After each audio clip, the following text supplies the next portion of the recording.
kumbura akantu kagiye kavugwa ariko umengo ntigatomoye cyangwa abantu ntibabyumve neza. Iyo bavuze commune irimo ibice bibiri, nk'uko igihugu nacyo kirimo, harimo executive hakaba harimo na legislative, ego judiciaire nayo irimo, ariko no muri commune naho nyene harimo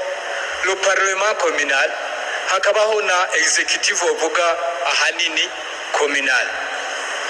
Iyo executive communal irongowe na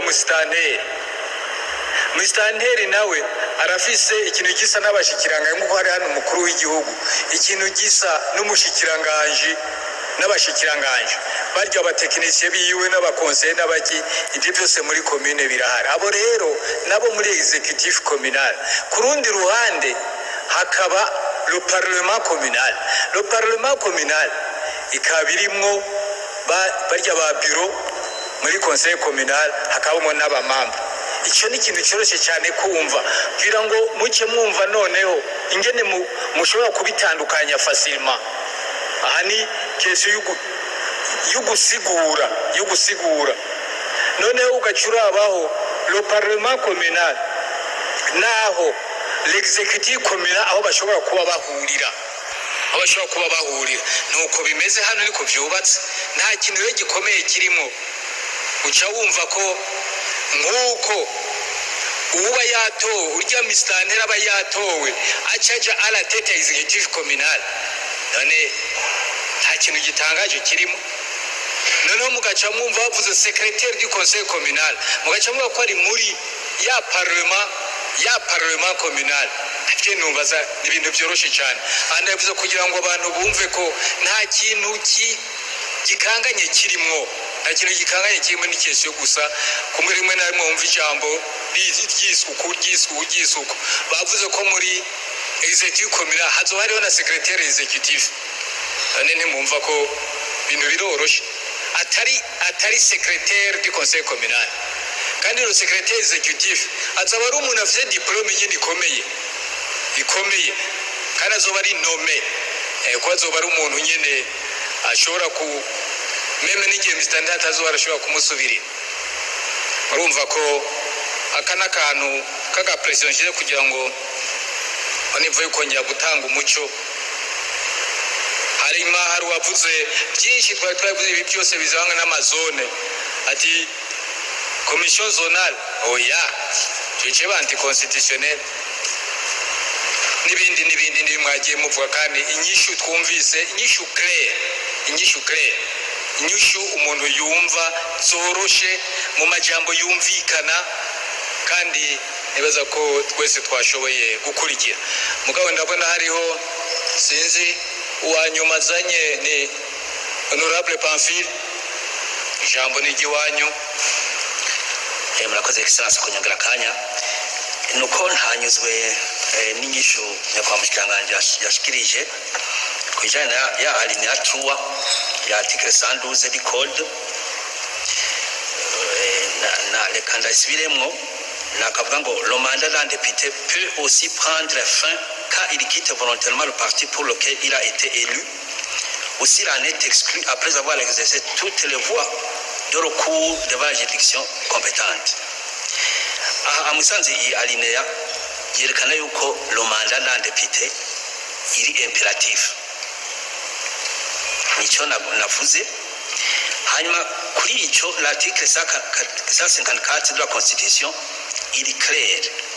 ivuga ati le mandat des députés et des sénateurs a un caractère national, ikavuga iti tout mandat impératif est nul. Murumva yuko hacabaho iri contraire y'ibyo la constitution ivuga. Or légistiquement parlant, nk'uko twabyize, le code nubwo ari loi organique iri inférieure à la constitution, donc la loi organique ishobora gusiplanta la constitution. Nicyo gituma aka kantu koza kuba élagé, nyakwa mushikamaganji akunda kuvuga ati à l'époque on n'a pas été regardant, naha akugira akantu kabeho on n'a pas été regardant, kuko nta muntu yigeze yakevutse à l'époque on était ici, aka nta muntu yakavuze ariko ubu umuntu arashoboye kukabona arakavuze kandi bitwiga ngaha atave Facebook cyangwa za YouTube zande turazi ko nawe muri kuri conscience ngaha badukurikirana rero nako nakumwe twashaka kuza kureka itegeko rimwe mu ka disposition kari contraire à la constitution byo bavyiza akantu kavuyemo kuko certainement que la cour constitutionnelle zo kabona hamgasanga biteye ikibazo alors que umuntu yakebotse ata nico sino kwabya biharuro by'abayindependence 50% umuyindependence shakora nka 55 kundi 45 ipeve la frais amajwi yo mu karere bivanye n'ukuntu nkumbure abantu batabaye satisfait ibikorwa by'imigambwe rero iyo disposition ko nawe atayiyumviriye ni kibazo ariko ibi biva ahanini kuri no 40% bahaye abayindependent bahabaye mu kugomba guhana abayindependent babashira ko haro aruke l'article 13 de la constitution iravuga yuko abantu bose bari ego a mérite and dignité yuko abayitwaye juice de même droit ibintu nk'ivyo nako nakomwe nk'umugambo ariko ushaka gufatirwa kuri 2% hama mu independent kuri 40% nukuri ahantu mbo ko biri muri constitution nyente kavuze ati constitution nta gukora ko nta kundi mugabo inkumbure wo mu mawu la constitution tubanze duha ijambo umukuru w'umugwi yumve areyagise twumve areyagise kuri intervention kuri iyo interrogation soulevée par honorable Pamphile mugabo n'abagenzi be baramufasha honorable com urakoze nyene iteka kunyongera ijambo jewe cyo bivuga ko nuko hariho article 154 ko nayivoke au niveau de la constitution ivuga son alinéa ya mbere ivuga yuko le mandat des députés et des sénateurs a un caractère national, tout mandat impératif est nul. Le vote des députés et des sénateurs est personnel. Hano naho alinéa ikavuga iti article 112, le mandat d'un député peut aussi prendre fin quand il quitte volontairement le parti pour lequel il a été élu ou s'il en est exclu après avoir exercé toutes les voies de recours devant les juridictions compétentes. Jewe mbonye ahanditse ati après avoir exercé toutes les voies de recours devant les juridictions compétentes. Nibaza rero yuko il y a tellement de juridictions yaciyemwo kandi qui interprète neza iyi article ya constitution mbona yuko ata muntu yorenganwa naho byoguma uko biri asino ibindabi nosaba abajuriste ko baje kudufasha kugira dushobore kwinterpreta neza murakoze nyene iteka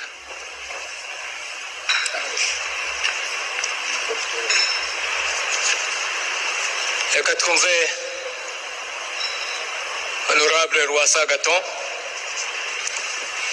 murakoze kumijambo nyakubahwa murongo n'amashinga amateka cyo cyo novuga par rapport y'iyi alinéa no kivuga ndakibangabanganije ni mwana ashaka na article 136 ko yavuze ibibazo bibiri hari iyo kibazo ciyo alinéa ya kangahe ya gatatu kuri article 112 aranavuga n'ikijanye na répartition des sièges hagati y'ababa bitoje ivyo navyo biri muri article 136 ugiranje na article 135 ni wanashaka ubijanishije novuga ni ingorana haniri nuko hariho des fois le législateur ataye ibintu sur mesure uko biragaragara yuko mwene izo twoboranja tuza certaines circonstances parce que abantu bavuga ati ifoko tubikiza kuko wamaze vuga ko ari manda y'umushinga amateka je y'umusenateri kwa ari national muri icyo gihe birumvikana yuko utogarukana izindi conditionality ivyo tuma atakaza intebe yiwe nivyo ba asijeti aso na appartenance kuri groupe kanaka ishobora kumugira ko influence kuko muri icyo gihe hariho groupe ishobora kumuremera cyangwa ikamukoresha ukuntu le mandat n'est plus national bayabaye impératif. Ngarutse kuri iki nacyo une exigence de 40% pour un siège qui est en contradiction avec d'autres dispositions ziri contenues même dans le code mais aussi na constitution kuko wavuze ko abantu bangana abantu ukabasumeta à des conditions de compétition ziri équitable hageze la répartition des sièges kuki uhindura wabasavye caution ingana uwa umwanya ungana wo kwiyamamaza wavuze yuko la répartition tufashe nka alinea ya mbere ya article 136 que la répartition des sièges se fait proportionnellement aux suffrages obtenus par les différentes listes. La liste pour les partis birumvikana n'abantu benshi muga pour le candidat c'est une liste unipersonnelle. Niwo kwegizija rero umwe amajwi y'umurengera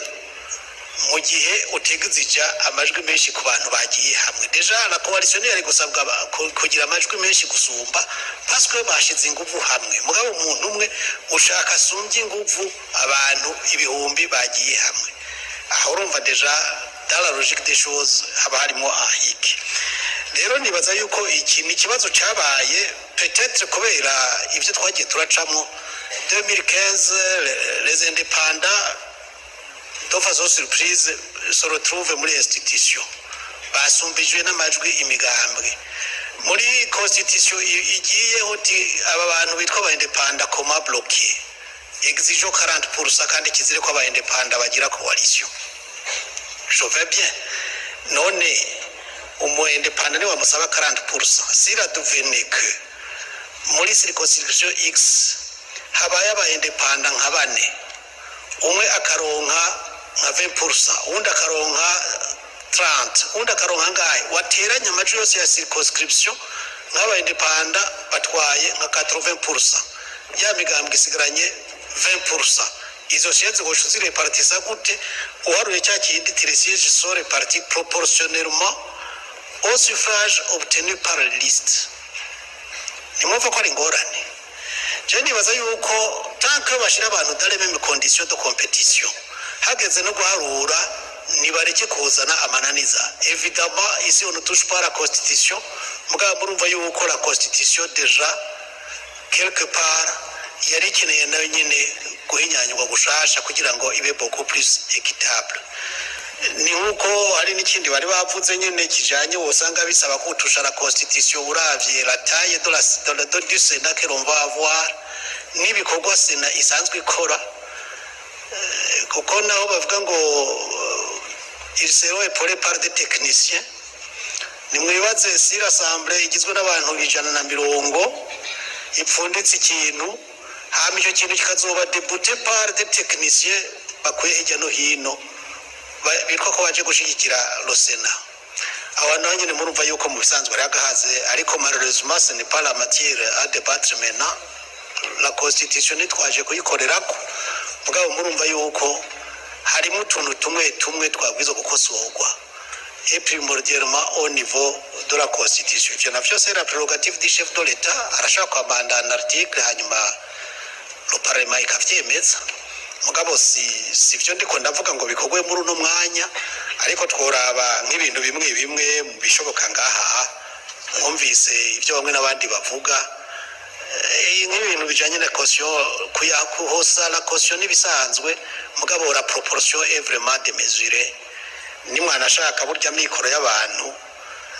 none turi mu Burundi burya turazinanye uyu muzi wo bwira abantu yuko boza gushikira gwasa ndazi ko hari abogira ingorane.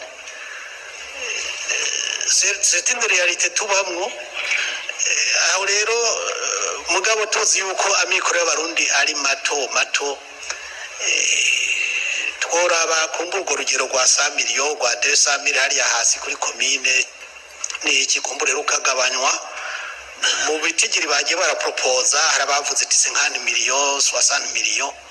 navyo nyene ni navyinshi ni mwana ashaka mugabo kameme ko l'esprit ariyo kugerageza kulimita les candidatures mwa éthique pseudo fantaisiste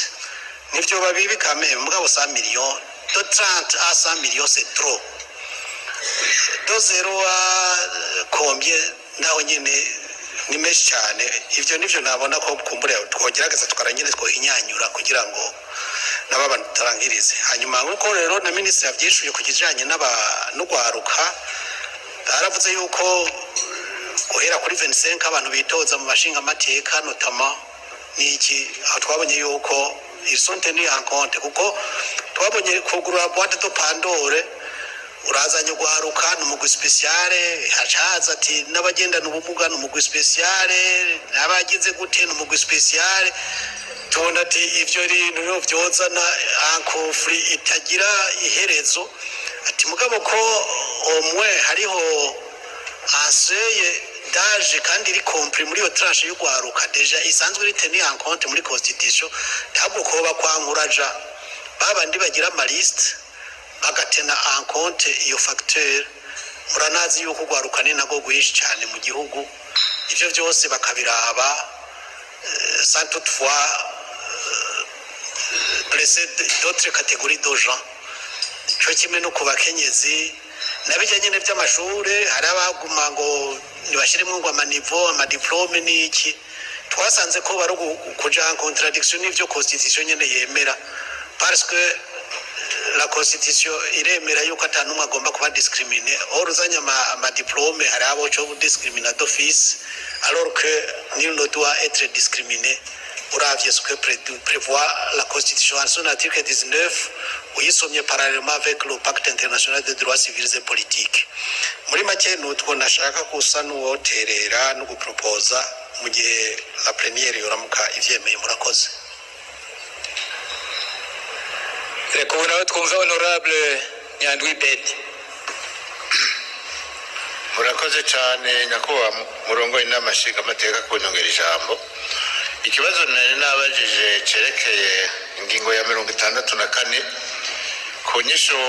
umushikiranganje yashikirije jewe sinanyuzwe akuru nabajije ni ibintu byo kunguruza ikibanza cyo gutoreramwo ivyo bintu bobiheba kuko arashobora kuba trisheri mu nzira arashobora kuba trisheri jodibye harashobora rero uravye abamandateri umuntu aba yatumye si bose nibaza ko bazoba bafise uburyo bwo guca bashika aho hantu n'ingoga igihe mu nzira hoba ico bita trisheri ni ukuvuga isandugu batoreyemwo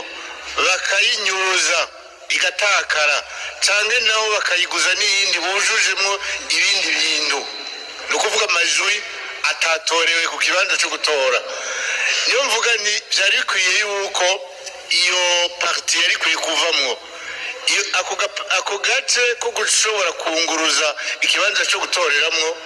ako n'agace gashobora gufavoriza tricherie fraude electorale naco nubise nakuba mushikiranganje akigishoye ko nari nkeneye umuco kuko ico yisuyishije gusa kuvyerekeye guhimiriza kugira bazotore kare ivyo vyoba ari vyiza ariko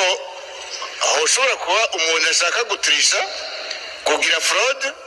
agacagira gute agatanga itegeko ati ibyo vola reka tuje gutorera hariya hirya niho heza murakoze nyakubahwa mukuru w'inama nshinga amateka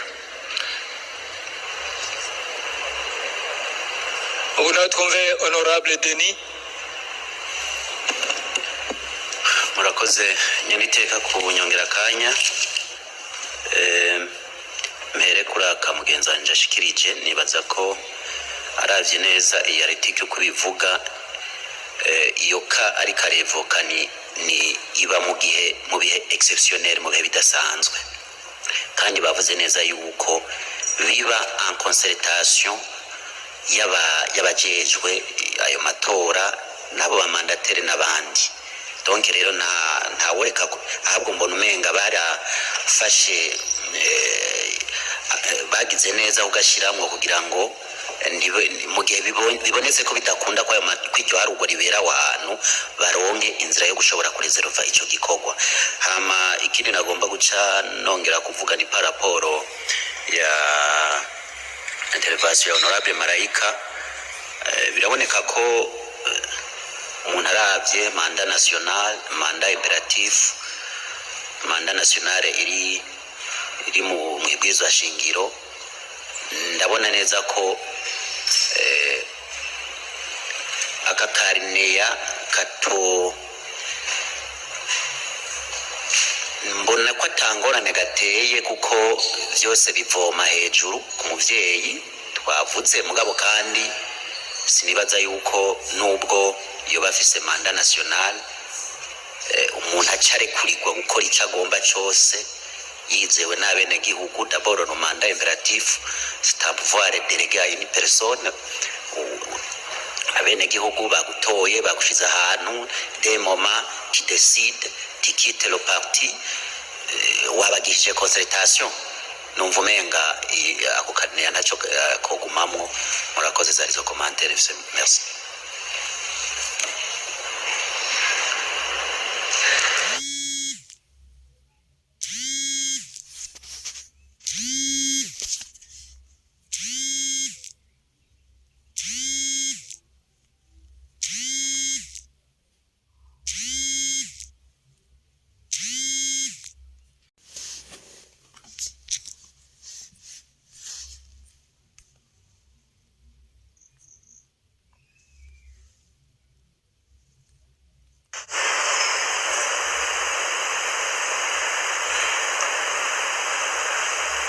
hariho honorable Sauda. Murakoze nyiteka kuma mwanya. Jewe sanzwe ndi muri komisiyo yateguye no tegeko yize rino tegeko. Narifashe rino jambo kugira ngo nshobore gufasha gutanga umuco kuri intervention ya honorable Bed. Yiyumvire yuko kudeplacer guhindura ikibanza cyaho bashobora kuja guharura amajwi hashobora kuba harimo ubusuma. Rero mugenzanje honorable Deni aje kubivuga neza, ntabwo ari ngombwa ko himugwa ikibanza cyo kuharuramo kimu, ahubwo ni mu bihe bidasanzwe. Mu gihe ari bihe bidasanzwe nta kindi kundi umuntu aba ari bubigenze, amajwi y'abo bantu n'abatoye ntituyaheba, ahubwo higwa uburyo ayo majwi aja guharurwa. Titwovuga ngo kavemwo kuko izo kahari gihe bishika zikabaho zibayeho. Rero ngiye uvuga ko kovamwo ayo majwi yo cajaye hama nawe nyene nubwo ko ava ngo kavamo ntiyari ko arerekana na proposition d'amendement yotanga, ariko iyo yotanga yose mu gihe habaye ka exceptionnel nta yindi nzira, kandi mwumva ko ari byo banza kumvikanako. Hama ikindi gikurikira nikiba ko avuga cha mandat national. Oui, dufise mandat national mugabo turafise abaturungitse. None wabaye mushinga amateka bisigura ko ataco ubazwa iyo wazananye. Ni vyiza ko twotahura mugihe tuba dufise imigambwe twazananyemo, mugihe tuba dufise abo kugira dushobore gushika kuri izo ntonde baguma baduhanze ijisho batubaza. Mugihe twoshika ngabo dufise mandat national twigira utwindari zigira mu ijipo vyosha bigorana. Nico gituma mumva kumenga bene wacu botahura iyi ngingo uko ziri zikaguma uko ziri. Murakoze.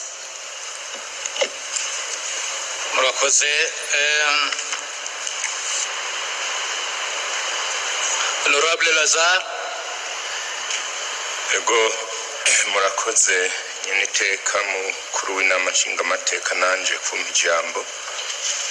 Nagomba kugira intervention gatoya kuri ingingo y'ijana na 12 kuri iriya alinea ya nyuma bavuze iri kiravugwa ngaha kumbure harabibajije ko izagu kunyuranya n'iriya ngingo yo muri constitution bamye bavuga ngaha sindinze kuyisubiramo.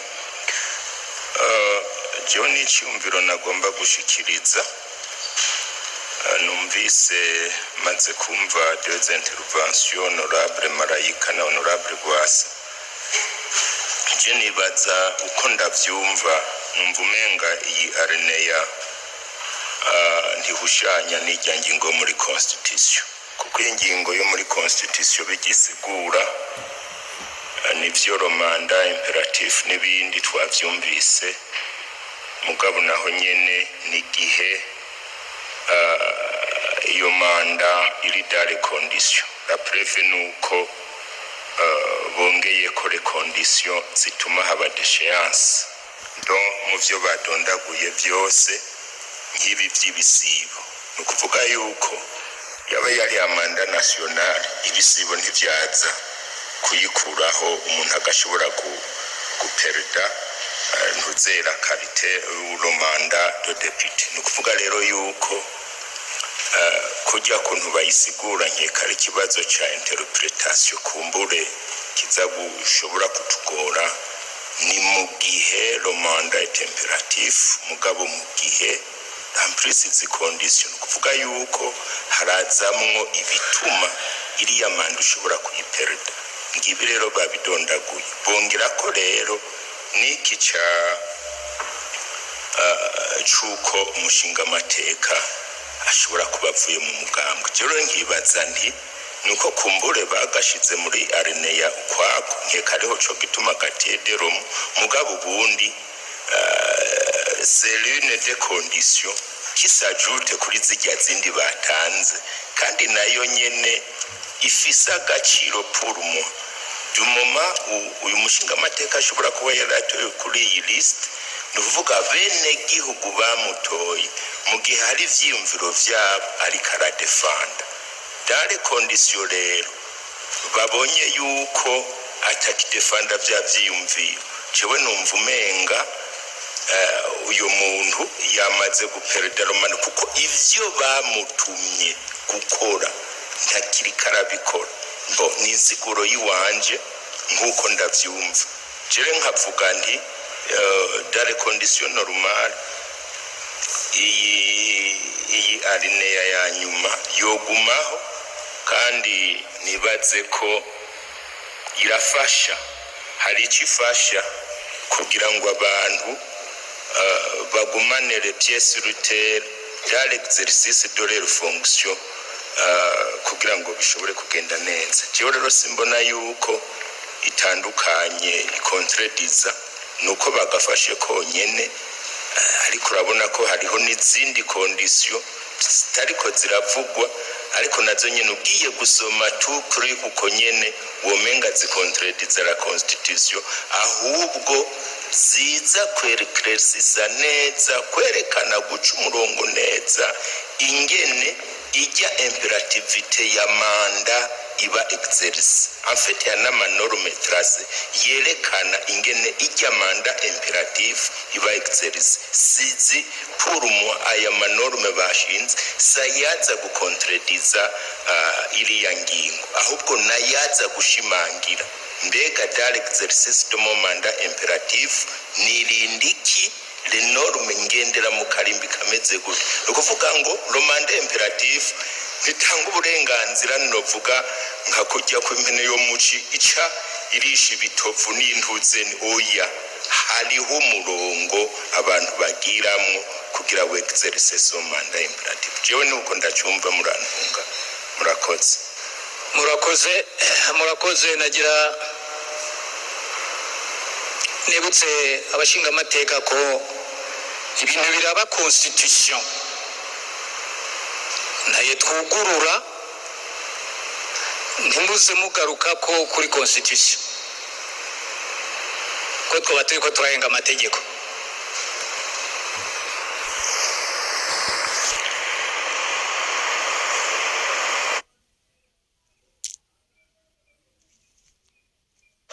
kabona neza yuko haba kuri ibi by'intonde canke mu bindi bibanza bivuga ibitigiri by'abaserukirwa ngaha muri ibwirizwa mujanye n'amatora tunumengo iri bwirizwa nta kibanza riha ugwaruka sinzi rero ivyo bikubera iki muri ko munatora amategeko muri ko murakumira igi abafasoni kandi muzi no muri kahise abafasoni bashoboye gufasha igihugu kandi bigashima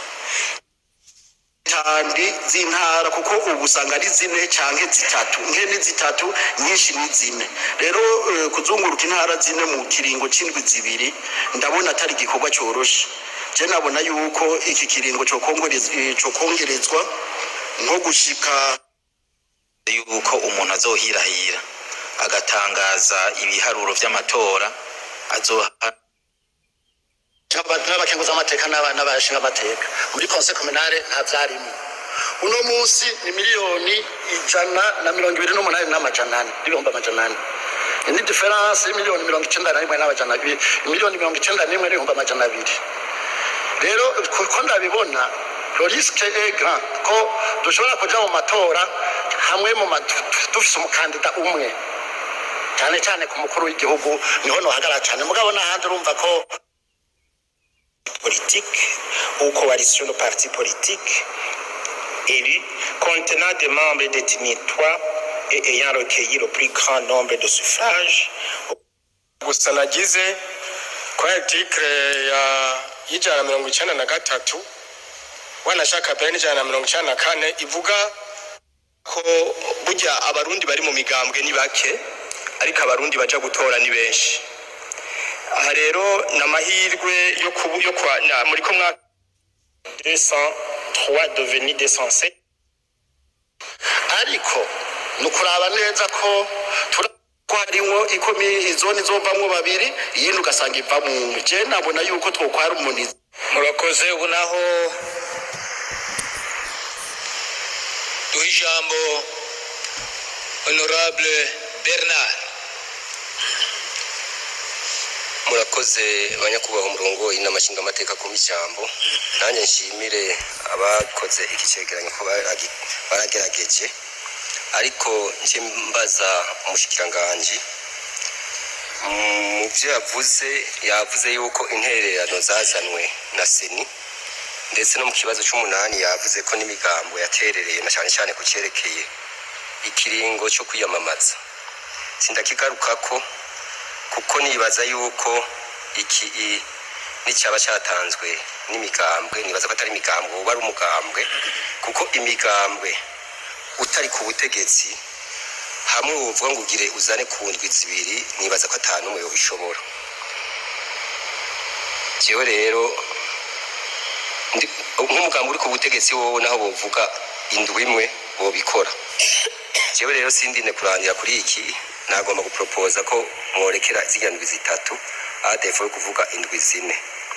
hama mu byose ni yaterereye ubugira kabiri mu byo yaterereye mwavuze ko yagira aterera ibintu byinshi mugabo hari icyo ntumvise fichier électoral burya mu bintu byagiye biragora amatora ya 2020 nayirimo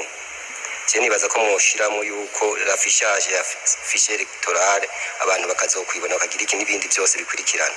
icyo naco ni gisaba nagomba gusaba hama hariho ibintu bya proclamation y'ama resultat code electoral iheze harimo yuko bagiye kuharura kuri commune baca bafisha aha naho sinzi ko bimeze nkacanza no ku kintu kijanye na procuration burya mu bintu byagiye biragora mu matora ya 2020 ndetse no mu yandi amatora haragoranye ibintu byitwa bijanye na procuration je nagomba kubasaba nukuri procuration bajya bavuga ngo 50 ngo kukazu k'amatora kiya mu gifutwe kivemo procuration iveho nubwo bavuze yuko hazoza carte d'identité biométrique ikugweho nibaza ko ariho bizogenda neza nukuri iyi amandema je nosaba ko muza kuyishiramo murakoze banyakuba mwampaye ijambo. Murakoze ubu nawe duha ijambo honorable Antoine. Murakoze yaniteka kuma kano kanya ikibazo canje umugwi w'amahoro warakibajije ni ikibazo kigira ndwi aho babaza kuri article 173 bavuga ko chef de quartier canke chef de colline ateza kumenya gusoma no kwandika ariko kuvyerekeye les membres du conseil communal kuri article 84 naho nyine baciye bamubaza ati none kubera iki iyi precision itagiyeho naho yaca avuga yuko les membres du conseil communal exigent plus de capacité intellectuelle que le conseil communal ou de quartier aca avuga yuko bategerezwa kugira niveau d'étude adéquat ahari ikibazo rero naho mbega umvuze niveau d'étude adéquat kubera iki mutapreshije iyi niveau d'étude pour les membres du conseil communal murakoze nyene iteka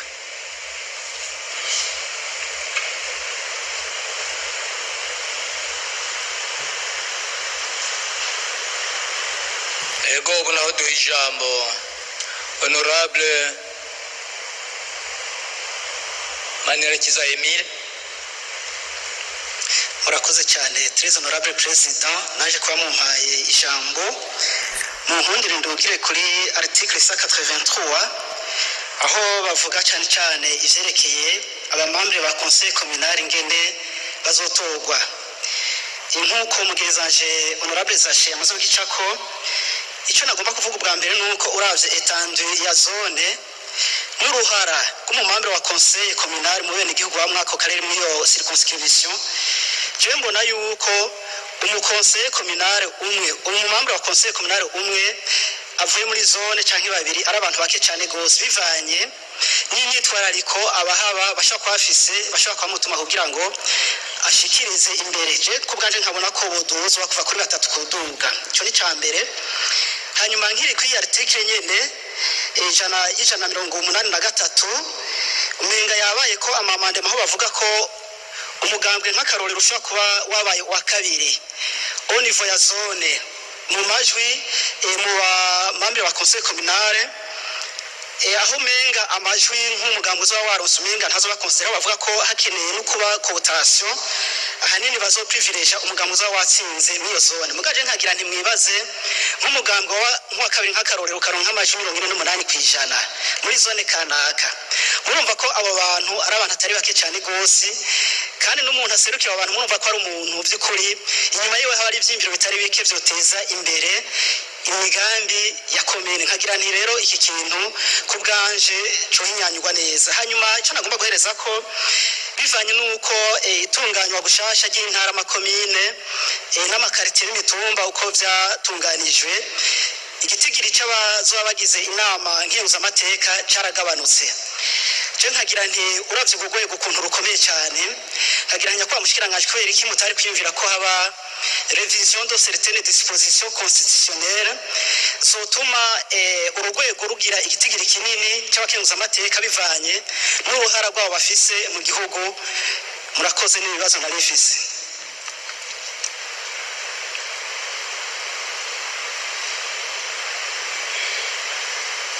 navuze nti muraza mwongera muraba neza ibyumviro birahari mugana ukuraba nimba bitagongana aha nta constitution yasubiwemo nuvuga ibibazo byose bikora kuri constitution ntimubatse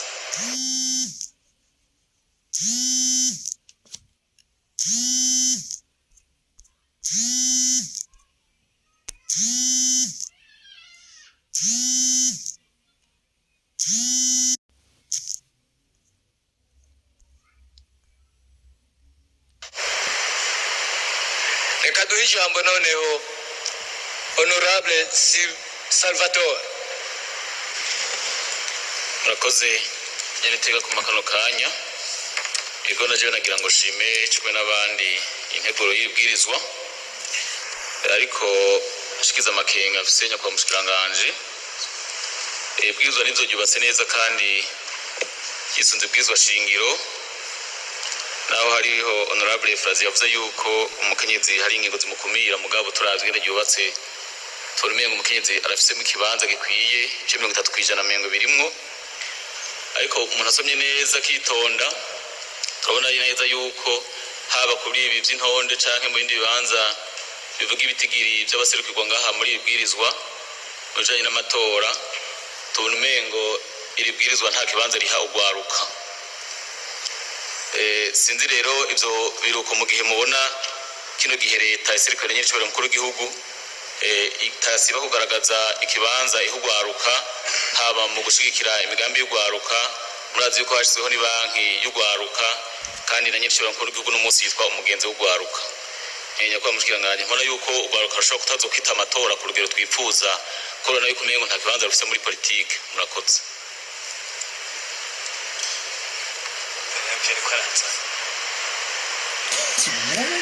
ego duhe ijambo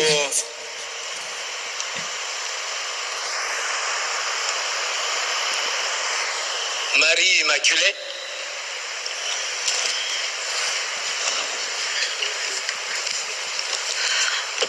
Murakoze kumpa ijambo nyakubahwa murongoye inama nshingamateka. Je nanje nagomba ngire ico mbaza canke mbere nk'uterera ku bijanye n'ingingo ya 20 tubona muri no nteguro y'ibwirizwa. Ingingo ya 20 irategekanya yuko haba kumanika intonde z'abarekuriwe kuzotora. Babimanika rero kugira ngo bene kwiyandikisha barabe yuko banditswe kwandika amazina yabo nabi bibaho byabayeho. Biraheza bikanafasha kandi mbere n'umunsi w'amatora kugira ngo abene gukurikirana ingene amatora ariko aragenda barabe yuko atama irregularity ahari, kwata abaje gutorera aho hantu batahiyandikishije n'ibindi. Rero kahise katweretse yuko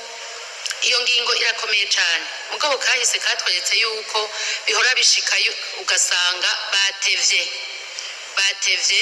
kumanika izo ntonde canke mbere hari naho usanga zitamanitse bigaheza bigatera ingorane.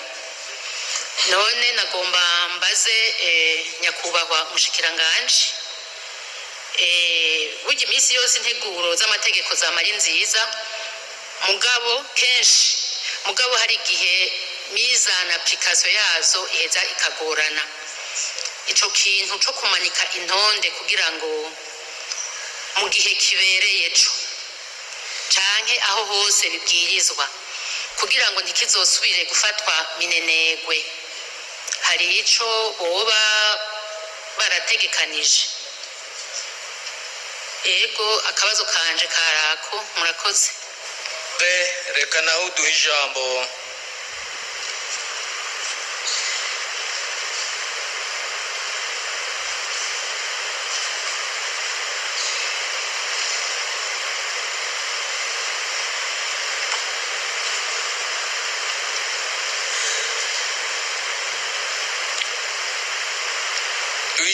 honorable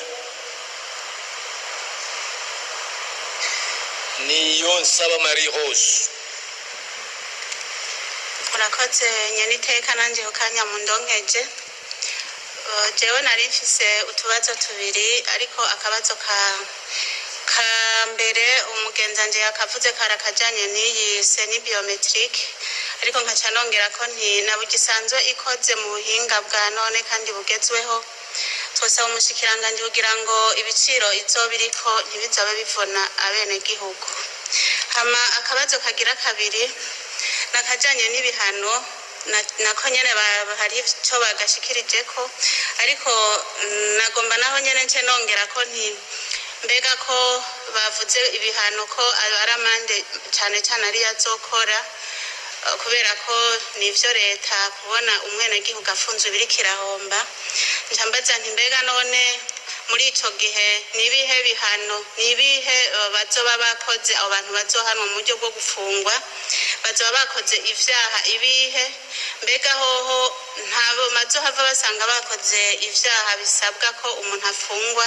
na burya muri ico gihe c'amatora benshi usanga imitwe yashushe ugasanga bariko bakora bamwe ivyo batotegereje gukora. Utubazo twanje twarutwo murakoze nyeniteka ukanya mwampaye. ego ubu nawe duhe ijambo honorable Pamphile. Murakoze excellence kumpa akanya.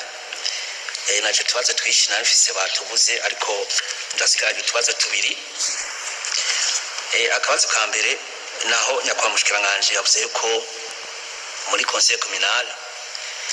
abagize inama mpuzwa jambo azabari 25 hanyuma muri article 136 du code baravuga yuko aba independent bateza kuronka 40% hanyuma imigambi karonka 10%. Twese yuko harimo makarenganyo abasabwa ibitigiri byinshi birumvikana ko aba bantu bateza gukoresha inguvu zidasanzwe kugira ngo bajemwe muri conseil communal cyangwa batogwe. Haza mushikiranganje ati nk'ubu hamwe hoba nk'aba independent babiri umakaronka 50% undi akaronka 50% bakarafra 100% y'amajwi muri commune. None abo 23 bazoca bava hehe? Ako niko kabazo nagomba kumubaza kuko ndabona ko iyi 40% yabaye ndende irevision muri constitution mugabo twibaze yuko byaravenire iki kintu gikwiye gusubirwamo. Iyindi ni disposition iri muri alinea 3 du code mbona no mu murakoze nyiteka kuma mwanya jewe sanzwe ndi muri komisiyo yateguye no tegeko yize rino tegeko narifashe rino jambo kugira ngo nshobore gufasha gutanga umuco kuri intervention ya honorable Bet yiyumvire yuko kudeplaza guhindura ikibanza cyaho bashobora kuja guharura amajwi hashobora kuba harimo ubusuma. Amajwi y'abo bantu n'abatoye ntituyaheba ahubwo higwa uburyo ayo majwi aja guharurwa. Ntitwavuga ngo kavemwo kuko izo kahari gihe bishika zikabaho zibayeho rero ngiye uvuga ko kovamwo ayo majwi yocajaye nk'amajwi adaharuye bakaja kuyaharurira ahandi. Atubwire impamvu zitatu zotuma izo ka exceptionnel zishika. Aho rero je nkaca ngira ko nitwumva yuko vyoba bifise birifonde bifume bija muri no nteguro. Ivyoba bibaye vyotuma aho hantu hadaharurirwa amajwi mugabo akaja guharurirwa handi mugabo bije muri no ntegura ino tegeko. Abantu ntibaze biro biyadukize ngo ntibikunda ko twoharurira hano ngo tugende kuko ivyo birashoboka kandi ko abantu boshobora kugika mukiza bagafata ingingo ko amajwi aho hanatuharurirwa kubera imvo kanaka ariko kandi zoba ari imvo zifatiye ku gusuma bw'amajwi. Murakoze. Ego reka twumve honorable Leopold. Murakoze cyane kunyongera akanya ko mnongo n'amashinga amateka. Bob hariho honorable yavuze ati amajirisi ogicho bavuze ko iki cyumbiro cya honorable Marayika ni nagira ngire tentative d'explication y'i anea yo kuri article 112 avuga ko yova ko la constitution ivuze le mandat national ibiri kiravuga les missions y'umushinga amateka abafise mission nationale vizeloma userukira igihugu cyose abatugutoye n'abatagutoye. C'est ça la différence entre le mandat national et le mandat impératif. Kugize ufise mandat impérative ubuserukira umugwi w'abantu. Ibi rero la constitution ivuga ni kerekeye les missions y'umushinga amateka amaze gutorwa aca serukira bose. C'est différent rero ni bibiri mwingingo y'ijana na 12 ivuga ibintu vyotuma umuntu aperda la qualité d'un député ou d'un sénateur. Ntibisiga nkuko honorable Lazaro yabivuze ni yukuvuga ngo wasivye tubiravye hoho wasivye cyangwa wenga boba baje gukwaka iyo mandat national nkuko iki kiri muri anea honorable Marika yavuze. Gusa ico vyerekana ngaha iyi anea ni conséquence effectivement y'ibiri muri constitution. Muri constitution a déjà consacré la liste bloquée. La liste est bloquée. Donc vous voyez que twitoza sur une liste bloquée, c'est-à-dire liste y'umugambi. Muri article 113, la première condition yo kugira witoze nk'umushinga amateka c'est la déclaration du parti politique. Nico kintu ca mbere kirimo ngaha. Uteruza kwanza kudeklara uwo mugambi wagushize ku iyo liste. Nico gituma rero ntibashobora guhengera uheje gutorwa. Hanyuma uwo mugambi wagushize ku iyo liste ucu perda tout contrôle sur le député. ivyo ntivyoshoboka ni nka rogare bavuga bati bakugumize ko arogare kandi ivyo babigize dans le but de stabiliser igustabiliza ibintu politiquement uko bitagenze uko bimwe bya les achats de conscience kugura abantu niki ni umuntu yotoga no munsi uyundi umugambwe ukacumugura uyundi ukacumugura acaba instabilité politique kuko iyo burya uro legislateur ashize ikintu mu itegeko haba ari ikintu abashaka guproteja mwi arne ya rero ya 12 non seulement ikonsakra la stabilité politique abantu bagume bagira mouvement incontrôlé mugabirongera igastabiliza n'umudepite kuko ivuga yuko bamukurako iyo manda yiwe ari uko yagize amarokuru yose mu nzego z'ubutungane zikabanza zikavyiga yuko atari kararengana muri rusange rero iyi disposition iyi akakaranya kavuyeho ça peut créer l'instabilité politique comme ça peut créer aussi l'instabilité y'umushingamateka ashobora kurenganwa rero nkavuga ni tant que la liste est encore bloquée tant que la condition ya mbere kwitoza witoza iravuga amakado d'échéance d'un mandat d'un député mugabo cyaheze ahubwo turiko turasubira mu discussion kuri tudindiza gusa bituma tudashobora kwa avance